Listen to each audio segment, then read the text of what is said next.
Vulnerability analysis. इस मरहले में हम अमली तौर पर यह जांचते हैं कि हर थ्रेट में कौन सी वल्नरेबिलिटीज मौजूद हैं और ये भी अंदाज़ा लगाते हैं कि मुख्तलिफ हैकिंग स्ट्रेटजीज किस हद तक कामयाब हो सकती हैं। मैनुअल टेस्टिंग मुमकिन है, लेकिन वक्त बचाने के लिए बाज़ हैकर्स ऑटोमेटेड वल्नरेबिलिटी स्कैनर्स इस्तेमाल करते हैं। फॉल्स पॉजिटिव्स यानी गलत अलर्ट्स को शिनाख्त करने के लिए खुद भी तज्जिया करना ज़रूरी होता है। ये पेनिट्रेशन टेस्टिंग एग्जीक्यूशन स्टैंडर्ड्स का छठा स्टेप है। ये वो हिस्सा है जो ज़्यादातर हैकर्स के लिए सबसे दिलचस्प होता है। इस मरहले में आप टारगेट सिस्टम तक रसाई हासिल करने की कोशिश करते हैं। पोस्ट एक्सप्लॉयटेशन ये पेनिट्रेशन टेस्टिंग एग्जीक्यूशन स्टैंडर्ड्स का सातवां स्टेप है।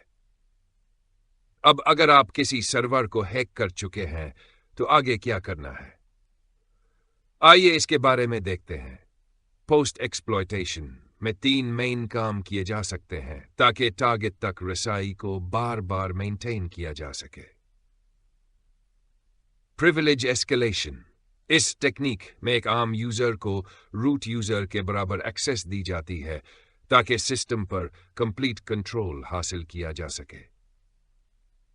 पिवटिंग, इस मेथड में हैक्ड सर्वर को ब्रिज के तौर पर इस्तेमाल किया जाता है ताकि इंटरनल नेटवर्क के दूसरे सिस्टम्स पर अटैक किया जा सके। मीटरप्रीटर, ये मेटास्प्लॉइट फ्रेमवर्क का एक पावरफुल पोस्ट एक्सप्लॉयटेशन टूल है जो टारगेट सिस्टम पर सीक्रेटली फुल कंट्रोल देता है। रिपोर्टिंग, ये पेनिट्रेशन टेस्टिंग एग्जीक्यूशन स्टैंडर्ड का आखिरी और सबसे अहम हिस्सा है। एक एथिकल हैकिंग रिपोर्ट में 2 बुनियादी हिस्से होते हैं, एग्जीक्यूटिव समरी और टेक्निकल रिपोर्ट। एग्जीक्यूटिव समरी ये रिपोर्ट का सबसे सिंपल और नॉन टेक्निकल हिस्सा होता है। चूंकि ये ज्यादातर बिजनेस ओनर्स, शेयर होल्डर्स और मैनेजर्स पढ़ते हैं, इसलिए इसे आसान जबान में लिखना जरूरी होता है। इसमें सिर्फ खतरात और इनके कारोबार पर नेगेटिव इम्पैक्ट को बताया जाता है।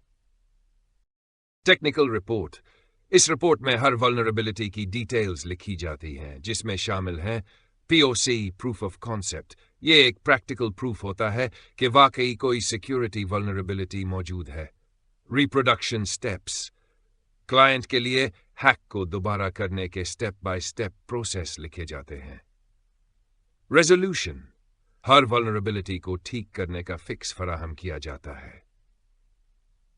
अहम बात, रिपोर्ट में दी गई instructions simple, step by step और स्क्रीनशॉट्स के साथ होनी चाहिए ताकि डेवलपर्स आसानी से समझ सकें और वल्नरेबिलिटी को फिक्स कर सकें।